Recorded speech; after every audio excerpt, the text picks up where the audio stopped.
ఈరోజు ధ్యాన నిమిత్తమై 2 రాజుల గ్రంథం 8వ అధ్యాయం 6వ వాక్యం. రాజు ఆ స్త్రీని అడిగినప్పుడు ఆమె అతనితో సంగతి తెలియచెప్పెను. కాబట్టి రాజు ఆమె పక్షముగా ఒక అధిపతిని నియమించి ఆమె సొత్తు యావత్తును ఆమె దేశము విడిచినప్పటి నుండి నేటి వరకు భూమి ఫలించిన పంట యావత్తును ఆమెకు మరలా ఇమ్మని సెలవిచ్చెను. ఆమేన్. ఈరోజు మన ప్రసంగం అంశం, యేసయ్య నష్టమైన వాటిని నేను తిరిగి పొందుకోవాలి. యేసయ్య నష్టమైన వాటిని నేను తిరిగి పొందుకోవాలి. 2 రాజుల గ్రంథం 8వ అధ్యాయం 6వ వాక్యం. రాజు ఆ స్త్రీని అడిగినప్పుడు ఆమె అతనితో సంగతి తెలియజెప్పాను. కాబట్టి రాజు ఆమె పక్షముగా ఒక అధిపతిని నియమించి ఆమె సొత్తు యావత్తును ఆమె దేశము విడిచిపెట్టిన నాటి నుండి నేటి వరకు భూమి ఫలించిన పంట యావత్తును ఆమెకు మరలా ఇమ్మని సెలవిచ్చాను. 2 Kings 8th chapter 6th verse. The king asked the woman about it and she told him. Then he assigned an official to her case and said to him, give back everything that belonged to her, including all the income from her land from the day she left the country until now. యేసయ్య నష్టమైపోయిన వాటిని నేను తిరిగి పొందుకోవాలి. 2 రాజుల గ్రంథం 8వ అధ్యాయంలో ఒక అద్భుతమైన సంఘటన మనం ఇప్పుడు చదివాం. అక్కడ 2 రాజుల గ్రంథం 8వ అధ్యాయం 1 నుండి 6వ వాక్యం వరకు దేవాది దేవుడు చేసిన ఒక అద్భుతమైన కార్యం. నష్టమైన వాటిని దేవుడు ఒక రాజును నిలబెట్టి తిరిగి అనుగ్రహించేటట్టు చేయగలిగాడు. షూనేమీరాలంటే దేవుని కృప వలన కొత్తగా వచ్చిన విశ్వాసులకు తప్ప మిగతా వాళ్ళందరికీ తెలుసు ఎవరు షూనేమీరాలు. ఈ షూనేమీరాలు షూనేం అన్న పట్టణములో ఉండేది. ఆమె బహు ధనవంతురాలు, ధనికురాలు, గొప్ప సంపన్న కుటుంబం నుండి వస్తున్నారు భార్యాభర్తలు. కానీ వారికి ఎవరు లేరు, పిల్లలు లేరు. ఆ షూనేం అన్న పట్టణానికి ఆ పరిచిత ప్రాంతాల్లో ఎలీషా వెళ్ళి పరిచర్య చేస్తూ ఉండేవాడు. ఉండి సాయంత్రం పూట చిన్న చిన్న సత్రాల్లో నివసించేవాడు. ఎందుకంటే ఇప్పటి కాలంలో ఉన్న 5 స్టార్ 4 స్టార్ 2 స్టార్ ఇలాంటి హోటల్ లేవు గనక చిన్న చిన్న సత్రాల్లో ఉండేవాడు. ఈ విషయం ఈ గనురాలైన సంపన్నురాలు ధనికురాలు ఎరిగి తన భర్తకి చెప్పింది. ఏమండి, మన వీధి గుండా వెళ్ళి పరిచర్య చేస్తున్న ఈ దైవజనుడు, భక్తిగల దైవజనుడు, మన ఇంటి పైన ఒక గది కట్టిద్దాం, ఆయన ఈ ప్రాంతంకి వచ్చినప్పుడల్లా మన ఇంటి పైన ఉంటాడు అనగానే వెంటనే ఆ షూనేమీరాలి యొక్క భర్త గారు ఏమన్నారంటే, ఓకే గది కట్టించేమని. అతని కొరకు అతను ప్రార్థన చేయడానికి, ఆయన నివసించడానికి పగలొచ్చినా సాయంత్రం వచ్చినా ఎప్పుడైనా సరే అన్ని సదుపాయాలు ఏర్పాటు చేసింది. అనేక నెలలు, అనేక సంవత్సరాలు ఆ ప్రాంతంలో పరిచర్య చేసినప్పుడల్లా ఆ గృహానికి వెళ్ళి అక్కడ ఉండేవాడు. ఒక రోజున ఎలీషా అనుకున్నాడు, ఈ కుటుంబం దేవుని కొరకు, దేవుని గౌరవించి, దేవుని ప్రేమించి మనకెంతో సాయం చేస్తుంది, ఎంతో కష్టపడుతున్నారు. వారికి మనం మన పక్షాన ఏదో కృతజ్ఞత తెలియపరచాలి. వారి ఇంట్లో లోటుగా ఏమనుందో తెలుసుకోగలిగి అంటే, అన్న అన్నీ ఉన్నాయన్నా, మరి ఏమీ లోటు నీకు కనపట్లేదా? పిల్లలు లేరన్నా అనగానే ఎలీషా అన్నాడు, అవును రమ్మను అనగానే ఆమె ఇంటి గదికి వచ్చి గుమ్మం దగ్గర నుంచుంది. వెంటనే ఎలీషా అన్నాడు, వచ్చే సంవత్సరం ఇదే సమయం కల్లా నీ ఒడిలో ఒక కుమారుడు ఉంటాడు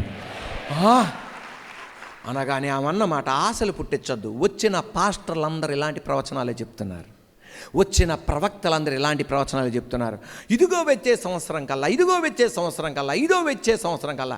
ఇదిగో ఆశలు పుట్టించొద్దు, నాకు అన్నీ ఇచ్చాడు, సొంత వాళ్ళ మధ్యలో ఉంటున్నాను, అన్నీ దేవుడిచ్చాడు, నాకు ఏ లోటు లేదు. మిమ్మల్ని నేను గౌరవించి ప్రేమించింది ఏదో మాకు ఇలాంటివి చేస్తారని కాదు, మీరు దేవుని యొక్క సేవకుడు, దైవజనుడని గౌరవించి ఇదంతా చేశాం. కానీ ఆశలు రేపొద్దు. ఆమె విశ్వసించలా. ఆమె ఏమి కూడా దేవా నాకు ఇలాంటి వాగ్దానం నెరవేర్చమని ఏమీ అడగల. అయినా సరే దైవజనుడు మాటను దేవుడు గౌరవించి తన సేవకుని మాటను రూఢిపరుస్తానని చెప్పి తన బిడ్డను గణపరచడానికి ఆ ప్రాంతంలో దేవాది దేవుడు మరుసటి ఏటకల్లా ఒక కుమారుని ఇచ్చాడు. ఆ కుమారుడికి 11 సంవత్సరాలు వచ్చినాయి, 12 సంవత్సరాలు వచ్చినాయి, 13 సంవత్సరాలు దాదాపు వచ్చినాయి. తండ్రితో పాటు, రైతు కుటుంబం కనుక తండ్రితో పాటు పొలానికి వెళ్ళాడు. అక్కడ ఈ ఎండకి వడదెబ్బ తగిలి ఏమడంటే తలపోయినాయి అన్నాడు. వెంటనే తండ్రి అన్నాడు, అమ్మ దగ్గర తీసుకెళ్ళండి రా బాబు అని. వెంటనే పనులు అమ్మ దగ్గర తీసుకెళ్ళగానే, అమ్మగారు ఇలా జరిగింది బాబు కనగానే అమ్మ ఒళ్ళో పడుకోబెట్టి ఏమోదరా అనగానే అమ్మ కళ్ళ ముందలే ఒడిలోనే కుమారుడు ప్రాణం విడిచేశాడు. బాబు మరణించాడు. తట్టుకోలేని దుఃఖం. అయినా సరే ఆశలు రేపొద్దన్నా కానీ ఈ భక్తుడు ప్రార్థన చేసి బిడ్డనిచ్చి లేకుండా చేశాడు. అదే కుమారుణ్ణి ఏ గది అయితే భక్తుని కోసం కట్టించిందో దైవజనుని కోసం, అదే గదిలో అదే మంచం మీద ఈ బాబుని పరుండబెట్టి బయట తాళం వేసేసి ఎలీషా దగ్గరికి వెళ్ళింది. ఎలీషా దగ్గరికి వెళ్ళి అంది, నేను ఆశలు రేపొద్దన్నా కానీ ఇలా జరిగింది. నువ్వు ప్రార్థన చేస్తే దేవుడు భార్యాభర్తలైన మమ్మల్ని జ్ఞాపకం చేసుకొని దేవుడు ఒక బిడ్డనిచ్చాడు. నువ్వు ప్రార్థన చేస్తే మృతమైన గర్భాన్ని తెరవగలిగితే, నువ్వు ప్రార్థన చేస్తే మృతం చెందిన నా బాబు బతుకుతాడు, నువ్వు రావాలి. ఎలీషా ఆమె చేసిన సేవకి మర్చిపోకుండా వెంటనే అక్కడి నుండి బయలుదేరి ఆ పై గదికి వెళ్ళి అందరినీ బయటికి వెళ్ళిపోమన్నాడు. ఆ గదిలో కూర్చొని ఆ డెడ్ బాడీ శవం మీద పరుండి ప్రార్థన చేయడం ప్రారంభించాడు. ఒకటోసారి ప్రార్థన చేశాడు, ఏమీ జరగల. రెండోసారి ప్రార్థన చేశాడు, అంతే, తుమ్మి లేచాడు. నష్టమైపోయిన బిడ్డను దేవుడు తిరిగి అనుగ్రహించాడు. మరణించిన బిడ్డను దేవుడు తిరిగి అనుగ్రహించాడు. ఇది షూనేమీరాలి యొక్క యథార్థ స్టోరీ, ట్రూ స్టోరీ. ఏ ఎలీషా అయితే ఇలాంటి అద్భుతం చేశాడో అదే ఎలీషా షూనేమీరాలతో అన్నాడు, ఈ ప్రాంతంలో నువ్వు ఉండద్దు, ఎక్కడి నుండి వెళ్ళిపో, ఒక భయంకరమైన కరువు రాబోతుంది అనగానే ఈమె ఏం చేసింది తెలుసా? దైవజనుని మాటకి విధేయత చూపెట్టి, ఎంత పెద్ద ఇల్లు అండి బాబు, ఆ ప్రాంతంలో ఎంత పేరండి ఆమెకి, అన్నీ విడిచిపెట్టేసింది. ఎందుకు తెలుసా? దైవజనుని మాటకి, ఇది దేవుని మాట అని విధేయత చూపెట్టి ఆ ప్రాంతం, తన దేశం, తన ఇల్లు, తన బంధువులను విడిచిపెట్టి పరాయి దేశమైన ఫిలిస్తీన్ల దేశానికి వెళ్ళిపోయింది. దేవుని బిడ్డలారా, నోవా 120 సంవత్సరాలు ప్రసంగం చేశాడు, కానీ ఎవ్వరు విధేయత చూపెట్టలా, ఆ కుటుంబం వారి తప్ప. కానీ విధేయత చూపెట్టని వాళ్ళు ఎంత వేదన పొందుకున్నారో మనకు తెలుసు. యోనా ప్రసంగం చేశాడు, 40 రోజుల్లో పట్టణం తగలబడబోతుందని. నినవే పట్టణ ప్రజలందరూ విధేయత చూపెట్టారు. విధేయత చూపెట్టడం వలన జరిగిన ప్రయోజనం ఏంటో మనం చూడగలిగాం. యేసు ప్రభువారు అన్నారు, పరలోకానికి వెళ్తున్నప్పుడు నేను వెళ్తున్నా, మరలా వస్తా. దేవదూతలన్నాయి, ఆయన ఎలా వెళ్ళాడో అలా తిరిగి వస్తాడు. అప్పటి నుండి 2024 సంవత్సరాల క్రితం నుండి ఇప్పటి వరకు అనేక మంది దైవజనులు ప్రసంగం చేస్తున్నారు. కొంతమంది విధేయత చూపెడుతున్నారు, కొంతమంది విధేయత చూపెట్టలా. విధేయత చూపెట్టని టైంలో నోవా కాలంలో ఏం జరిగినప్పుడు ఎంత బాధపడ్డారో అదే జరగబోతుంది. విధేయత చూపెడితే నినవే పట్టణం ఎలాగ రక్షింపబడిందో, నా కుటుంబాలు అగ్ని ఆరదు, పురుగు చావదు అన్న స్థలం నుండి మనం తప్పింపబడతాం. దేని బిడ్డలారా, అన్ని వైభవాలు కలిగిన ఈమె తన ఇల్లు, తన దైవజను కొరకు కట్టిన ఇల్లు కూడా మొత్తం విడిచిపెట్టేసేసి పరాయి దేశానికి తన కుమారుని తీసుకొని వెళ్ళింది. ఇంతకీ భర్త గారు ఏమయ్యారు? మనం గమనించాల్సింది, ఆ షూనేమీరాలి యొక్క భర్తకి ఈమెకి దాదాపు 20-25 సంవత్సరాల తేడా. ఈ మధ్యలోనే కుమారుడు జన్మించిన తర్వాత ఎవరు మరణించి ఉండొచ్చు? భర్త గారు మరణించి ఉండొచ్చు. వెంటనే ఎలీషా అన్నాడు, నీవు నీ కుమారుడు తీసుకొని ఎక్కడి నుండి వెళ్ళిపో. దైవజనుని మాట, ఎవరి మాట? దేవుని మాట అనుకొని చెప్పి విధేయత చూపెట్టి పరాయి దేశానికి వెళ్ళింది. పరాయి దేశానికి వెళ్ళి 7 సంవత్సరాలు అక్కడ ఉంది. మళ్ళా సొంత దేశానికి తిరిగి వస్తుంది. సొంత దేశానికి తిరిగి రాగానే అక్కడ ఉన్న ధనికుడు, ఒక భయంకరుడు కబ్జా చేసి ఆమె భూమిని, ఆమె స్థలమును, ఆమె ఇంటిని మొత్తం కబ్జా చేసి పడేశారు. కబ్జా చేయబడగానే, దేవా నీ మాట వింటే ఇదా జరిగేది, దేవా నీ మాటకి లోబడితే ఇదా జరిగేది, బాప్టిజం బాప్తిజం తీసుకున్నా నీ మాటకి విధేయత చూపెడితే ఇదా జరిగేది. దశంభాగం ఏమన్నారు, నీ మాటకి విధేయత చూపెడితే ఇదా జరిగేది. నీ మాటకి విధేయత చూపెట్టి నువ్వు ఎక్కడున్నానో అక్కడ నుండి కదిలి ఇక్కడికి వచ్చా. దేవా నీ మాటకి విధేయత చూపెడితే ఇదా జరిగేది. నీ మాటకి విధేయత చూపెట్టా వివాహ విషయంలో ఇదా జరిగేది. నీ మాటకి విధేయత చూపెట్టా ఈ కోర్స్ తీసుకున్నా ఇదా నా జీవితంలో జరిగేది. ఒక భక్తుడు అంటాడు, obey and live the consequences to him. విధేయత చూపెట్టు, పరిణామాలు ఆయన చేతికి అప్పగించు. నువ్వు విధేయత చూపెట్టడానికి ఎంత త్యాగం చేశావో సర్వశక్తి గల దేవుడు చూస్తున్నాడు. దానికి తగ్గ దీవెన ఆనించి కుదించి దిగజారు మట్టుకు ఇవ్వగలిగిన సమర్థుడు ఆయన. హల్లెలూయా. దేవా నేను ప్రశాంతంగా ఉండే దాన్ని దైవజనుడితో మాట్లాడి నన్ను కదిలించి ఫిలిస్తీన్ల దేశానికి తీసుకెళ్ళావు. అక్కడి నుండికి వస్తే మొత్తం కబ్జా చేశాడు. కబ్జా చేసినోడు మామూలుడు కాదు, పెద్ద అధికారి. ఇక రిజిస్టర్ ఆఫీస్ కాదు, ఏ ఆఫీస్కి వెళ్ళినా కుదరదు. దొంగ కాగితాలు పుట్టించేశాడు. వెంటనే ఏమనుకుంది, రాజు దగ్గరికి వెళ్దాం. ఎవరి దగ్గరికి వెళ్దాం? రాజు దగ్గరికి వెళ్దాం. కానీ ఒక చిన్న డౌట్, నాకు రాజుగారు తెలుసు కానీ రాజుగారికి నేను తెలియదు. ఎలా అయినా పర్వాలా వెళ్దామని ఇంటి వద్ద నుండి స్టార్ట్ అయింది. ఇంటి వద్ద నుండి స్టార్ట్ అవ్వగానే ఆ రాజుగారు ఎలీషా శిష్యుడు ఎవరు? గేహజీ. ఈ ఎలీషా శిష్యుడు గేహజీ. ఈ గేహజీ ఈ షూనేమిరాల్ని ఎన్నో సంవత్సరాల నుండి చూస్తున్నాడు. ఆమె ఇచ్చే ఆహారాన్ని తిన్నాడు, ఆమె ఇచ్చే నీళ్లను తాగాడు, ఆ ఇంట్లో ఆతిథ్య మర్యాదలన్నీ చూశాడు. ఆమె వంటగదిలోకి కూడా వెళ్ళాడు. ఎందుకంటే ఎలీషా వెళ్ళడు, అసిస్టెంట్ గనక ఆయన అక్కడికి వెళ్తాడు. అంత పరిచయం ఉంది. రాజుగారు గేహజీని పిలిపించుకున్నాడు. ఈమె స్టార్ట్ అయింది. Are you ready? నష్టమైపోయిన వాటిని తిరిగి పొందడానికి ఈ రోజు నుండి నీ ప్రయత్నం నువ్వు చెయ్యాలి. నువ్వు అడుగు పెట్టాలి. నువ్వు స్టార్ట్ అవుతుండగానే నా దేవుడు కొంతమందిని నీ కొరకు దేవుడు సెట్ చేయబోతున్నాడు. కొంతమంది పురుషులను నా దేవుడు సెట్ చేయబోతున్నాడు. కొంతమంది స్త్రీలను ఆయన సెట్ చేయబోతున్నాడు. నీ స్థలం పక్షాన, నీ డబ్బు పక్షాన నా దేవుడు కొంతమందిని సెట్ చేయబోతున్నాడు. పెద్ద పెద్ద అధికారులు నీకు తెలవకపోవచ్చు, వాళ్ళకి తెలిసిన వాళ్ళు నీ మిత్రులుగా నా దేవుడు సెట్ చేయబోతున్నాడు అంతే. హల్లెలూయా.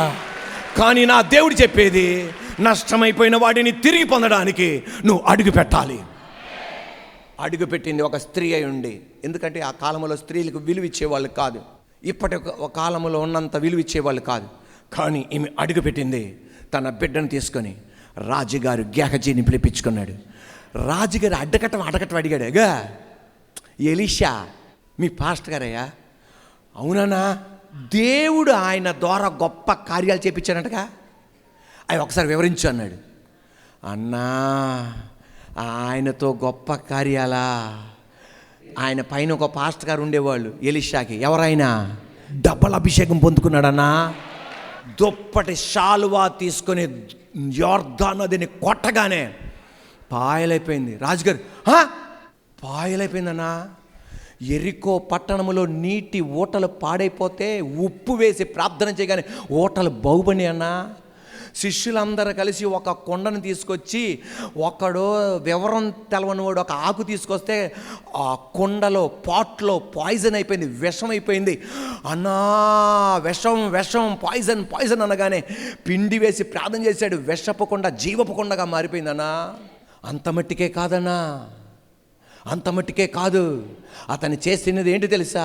ఒక విధవరాలు, 2 కుమారులు అప్పులు పాలైపోతే నూనె కొరకు ప్రార్థన చేయగానే నా కళ్ళ ముందల ఆ నూనె వృద్ధి పొంది ఖాళీ గిన్నెలన్నీ నింపేసి అప్పులు తీర్చేటట్టు చేశాడన్నా. అంత మట్టుకే కాదన్నా రాజా, ఒక అద్భుతం. నయమాన్ అంటే సిరియా దేశపు సైన్యాధిపతి. అవునన్నా, ఆయనకి కుష్ఠరోగం. మరెవరికి తెలవదురా? అవును, ఆ సైన్యాధిపతి, శతాధిపతి కాదు, సైన్యాధిపతి ఎలీషా దగ్గరికి రాగానే బయటికి కూడా రాలేదన్నా. అదేంటే నమస్కారం కూడా అంత గర్విష్టి కాదన్నా. ఆయన ప్రిన్సిపల్స్ అలాంటివి అన్నా. ఆయన బయటికి రాలేదన్నా. బయటికి రాకుండా నువ్వు వెళ్ళి యోర్దాను నదిలో మునగమంటే నేను అనుకున్నా, కనీసం బయటికి కూడా రాగడా, నమస్కారం పెట్టకుండా ఇలా చేసాడేంటని. నేను కళ్ళారా చూశానన్నా. ఆయన నడినెత్తి మొదలుకొని అరిపాదం వరకు ఒక చిన్న స్పాట్ కూడా లేదు. కుష్టి రోగం లేకుండా అంత అంతహీనుడిగా ఉన్నాడు. కానీ ఎలీషా చెప్పినట్లే దైవజనుడు మాట, దేవుని వాక్కుని చెప్పినట్లుగా 7 సార్లు మునిగి లెగగానే పసి పిల్లవాడు శరీరంగా మారిపోయిందన్నా. అంత మట్టికే కాదన్నా, మేము షూనేమ్ అన్న పట్టణానికి వెళ్ళామన్నా. ఆ పట్టణానికి వెళ్తే ఒక ధనికురాలు ఆయన కొరకు ఒక గది కట్టించిందన్నా. గది కట్టిస్తే థ్యాంక్స్ చెప్పాలరా తల్లికి అని చెప్పి వచ్చే సంవత్సరం కల్లా నీ ఒళ్ళో ఒక కుమారుడు ఉంటాడనగానే ఆమెకి విశ్వాసం లేదన్నా. దైవజనుడు విశ్వాసం ద్వారా దేవుడు ఒక కుమారుడు అనుగ్రహించాడన్నా. అమ్మ రాజన్న, మీరు ఎలా నోరు తెస్తున్నారు, నేను ఎలా నోరు తెస్తున్నా, అదేంటి బాబు అన్నాడు. అంత మట్టుకే కాదు, 12-13 సంవత్సరాల మధ్యలో ఆ కుమారుడు మరణిస్తే నాకు దండం ఇచ్చాడన్నా. ఆయన దండం ఇచ్చి, కేకజీ నువ్వు వెళ్ళి చచ్చిపోయిన డెడ్ బాడీ మీద పెట్టరా, చచ్చిపోయిన డెడ్ బాడీ మీద ఉంచు, వెంటనే బాబు తిరిగి లేస్తాడని నేనే ఆయన దండం తీసుకుని వెళ్ళి ఆ డెడ్ బాడీ మీద ఉంచానన్నా. తిరిగి లాగలా. ఆ విషయం తెలవగానే వచ్చి అందరినీ బయటికి పంపించి డెడ్ బాడీ మీద పడుకున్నాడన్నా. మృతమైనదా శవం మీద పడుకున్నాడన్నా. పడుకుని ప్రార్థన చేయగానే ఆ కుమారుడు లేచాడన్నా. లేచాడనగానే వెనకాల నుండి తల్లొచ్చి రాజ్యా, ఇప్పుడు ఆమెననాలి. ఉండండి, ఇప్పుడు ఆమెననాలి. ఏం టైమింగ్ అండి! ముందలా చెయ్యలా, తర్వాత చెయ్యలా. యొర్దాను నది పాయలు చేస్తానప్పుడు ఆమె రాలా, నూనె వృద్ధి చేసినప్పుడు రాలా, దుప్పటి దిగుతున్నప్పుడు రాలా. ఆమె స్టోరీ చెప్తుండగా ఎగ్జాక్ట్ టైమింగ్. అందరు అనుకున్నారు ఇది coincidence. It's not a coincidence, it's the providence of God. ఇది సహజంగా జరిగింది కాదు, సడన్గా జరిగింది కాదు, అనుకోకుండా జరిగింది కాదు. ముందు చూపులో ముగ్గురిని డైరెక్ట్ చేస్తున్నాడు నా తండ్రి. ఈ రోజు నువ్వు చప్పట్లు కొడుతుండగా నజరేయుడైన యేసయ్య నామములో నష్టమైపోయింది తిరిగి పొందడానికి నువ్వు అడుగు పెడితే నా దేవుడు ఇలా టైమింగ్ సెట్ చేయబోతున్నాడు. ఆయన హల్లెలూయా, ప్రావిడెన్స్. ముందు చూస్తున్నాడు నా తండ్రి, నా దేవుడు కార్యం చేస్తాడు అంతే. అనగానే రాజు అక్కడ ఉన్నాడు, గేగజ్ అక్కడ ఉన్నాడు, తల్లి అక్కడ ఉంది, కుమారుడు అక్కడ ఉన్నాడు. మొత్తం సెట్ చేయగానే రాజా నేను చెప్పినే శూన్యం రాలని, ఆమె ఈ తల్లి. Mind blowing. తెలుగులో చెప్తాను, దిమ్మ తిరిగిందంతే. హల్లెలూయా. ఏంటిది? నీ కొరకు నా దేవుడు అలా సెట్ చేస్తున్నాడు. భయపడకు. ముందలా కాదు, తర్వాత కాదు. ఏం టైమింగ్ అండి! అందరు ఇలాగనండి, ఇలాగనండి, ఇలా అది అది ఏం టైమింగ్ అండి! ఇంకోసారి ఇంకోసారి ఏం టైమింగ్ అండి! ఇంకోసారి నా కాల గతులు నీ వశంలో ఉన్నాయన్నా. జ్యోతిష్కుడి చేతుల్లో లేవు, మాంత్రికుడి చేతుల్లో లేవు, చిలక జ్యోతిష్కుడి చేతుల్లో లేవు, పాస్టర్ గారి చేతిలో లేవు. అసలు నీ టైం నీ చేతిలో లేదు, ఆయన చేతిలో ఉన్నది. ఏం టైమింగ్ అండి బాబు! అనగానే రాజు అన్నాడు, అదేంటి నువ్వు రావటం ఏంటి, ఆమె రావటం ఏంటి, ఇది ఇంకొక అద్భుతం రా నాయనా. ఏం దేవుడు మీ దేవుడు అనగానే అన్నాడు, అమ్మా ఇక్కడికి ఎందుకు వచ్చావు అన్నాడు. అసలు నువ్వు రావాల్సిన పని లేదే, ఎందుకు వచ్చావు అన్నాడు. రాజా ఎలీషా, ఆయన గురించి చెప్తున్నాడమ్మా. ఆయన ఎలీషా నాకు మాట చెప్పాడు, ప్రశాంతంగా ఉన్న నా జీవితాన్ని కదిలించేశాడు. వెళ్ళి రాగా ఇంకొకడు కబ్జా చేశాడు మొత్తం. రాజు అన్నాడు, దానికి సంబంధించిన అధికారిని పిలిచి ఆమె సొత్తు యావత్తు 7 సంవత్సరాల నుండి ఇప్పటి వరకు వడ్డీతో సహా మొత్తం తిరిగిపించండి అన్నాడు. అంతే. 2 రాజుల గ్రంథం 8వ అధ్యాయం 1 నుండి 6 దాకా కలిసి చదువుకుందాం. ఒకనాడు ఎలీషా తాను బ్రతికించిన బిడ్డకు తల్లి అయిన ఆమెను పిలిచి, యెహోవా క్షామ కాలము రప్పింపబోవుచున్నాడు, 7 సంవత్సరములు దేశములో క్షామము కలుగునని చెప్పి నీవు లేచి నీవును నీ ఇంటి వారును ఎచ్చట నుండుట అనుకూలము అచ్చడికి పోవుడనగా ఆ స్త్రీ లేచి దైవజనుని మాట చొప్పున చేసి తన ఇంటి వారిని తోడుకొని ఫిలిస్తీన్ల దేశమునకు పోయి 7 సంవత్సరములు అక్కడ వాసము చేసెను. అయితే ఆ 7 సంవత్సరములు గతించిన తరువాత ఆ స్త్రీ ఫిలిస్తీన్ల దేశముల నుండి వచ్చి తన ఇంటిని గురించియు భూమిని గురించియు మనవి చేయుటకై రాజు నద్దకు పోయెను. రాజు దైవజనుని పనివాడగు గేహజీతో మాట్లాడి ఎలీషా చేసిన గొప్ప కార్యములన్నిటినీ నాకు తెలియజెప్పమని ఆజ్ఞనిచ్చి ఉండెను. అతడు ఒక మృతునికి ప్రాణము తిరిగి రప్పించిన సంగతి వాడు రాజునకు తెలియజెప్పుచుండగా, ఏం టైమింగ్! ఎలీషా బ్రతికించిన బిడ్డ తల్లి తన ఇంటిని గురించియు భూమిని గురించియు రాజుతో మనవి చెయ్యవచ్చెను.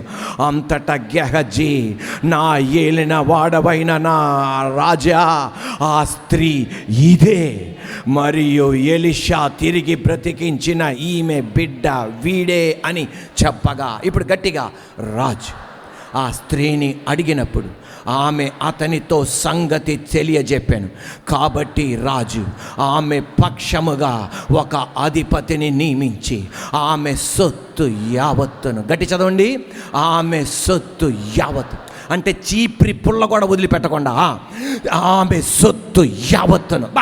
ఎస్, హల్లెలూయా.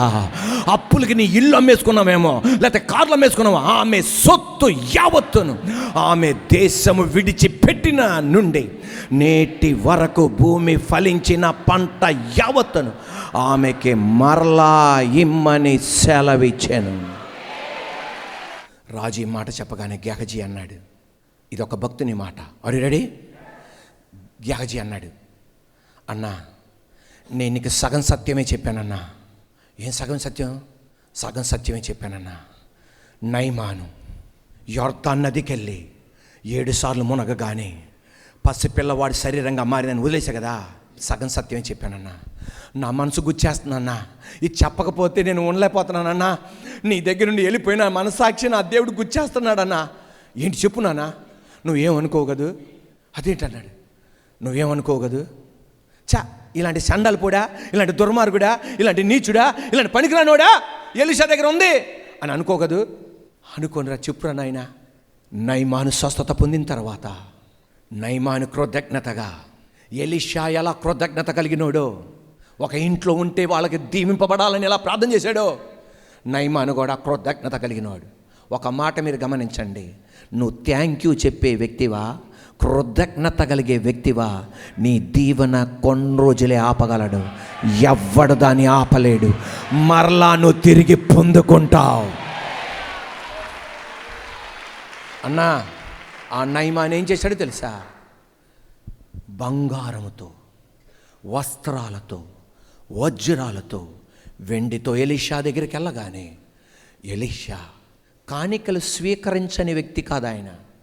షూనేమిరాలు ఇంటికి వెళ్ళినప్పుడు స్వీకరించాడు. ఇక్కడ మరి ఎందుకో స్వీకరించలా. నాకొద్దు, నేనుగా స్వస్థపరిచింది, దేవుడు స్వస్థపరిచింది, నీ పైసా కూడా నాకు అక్కర్లా, తీసుకుపో అన్నాడు. కానీ గేహజీ అంటున్నాడు, అన్నా, ఆయనలో ఏ గుబులు పుట్టిందో. గేహజీ నయమాను వెళ్తుండగా, గుర్రాల మీద రథాల మీద వెళ్తుండగా పరిగెత్తుకుని వెళ్ళి అండంకి అక్కర్లా, నాకేమన్నాడు, నన్ను తీసుకోమన్నాడని చెప్పి ఆయన్ని నేను తీసుకొని నా ఇంట్లో పెట్టేసేసి, ఎవరంటున్నారు? గేహజీ, నా ఇంట్లో పెట్టేసేసి నేను తిరిగి వస్తున్నానన్నా. ఎలీషా అన్నాడు, గేహజీ ఎక్కడికి వెళ్ళావని అడిగాడు. ఎక్కడికి వెళ్ళలేదన్నా అని ఒక రకమైన ముఖంతో అన్నా. వెంటనే ఎలీషా నాతో అన్నాడు, నువ్వు నయమాను దగ్గరికి వెళ్తుండగా నా హృదయం నీతో రాలేదా అన్నాడు. ఆయన కుష్టి రోగం నీకు వచ్చునుగాక అన్నాడు. మీకు తెలుసా, కుష్టి రోగం వచ్చిన వాళ్ళు రాజులు ఎదుట నిలబడడానికి వీల్లేదు, సొంత భార్యతో ఉండడానికి, పిల్లలతో ఉండడానికి, గ్రామాల్లో ఉండడానికి. ఉజ్జయ రాజుకి కుష్టి రోగం వస్తే రాజుని కూడా లేకుండా గ్రామ బహిష్కరణ, పట్టణ బహిష్కరణ, దేశ బహిష్కరణ చేశారు. రాజునే బహిష్కరిస్తే ఆఫ్టర్ ఆల్ ఈ వ్యక్తి ఏం పనికి వస్తాడు ఇక్కడికి? ఇతను కూడా అలా చేశాడు. మరేంటన్నా ఆయన నువ్వు ఇలా నా దగ్గరికి వచ్చావంటే, అలాంటి నన్ను దేవుడు స్వస్థతపరిచాడన్నా.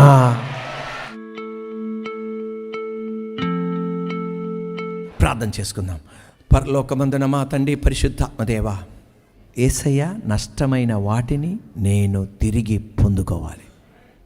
ఈ 4 విషయాలు చేయగలిగితే నష్టమైన వాటిని తిరిగి పొందుకోగలం. సెల్ఫ్ ఎగ్జామినేషన్, మాకు మేమే స్వయంగా పరీక్షించుకోవాలి. ఎందుకు నా బతుకు ఇలాగ అయిపోయిందని. చాలా టఫ్ ఎగ్జామినేషన్.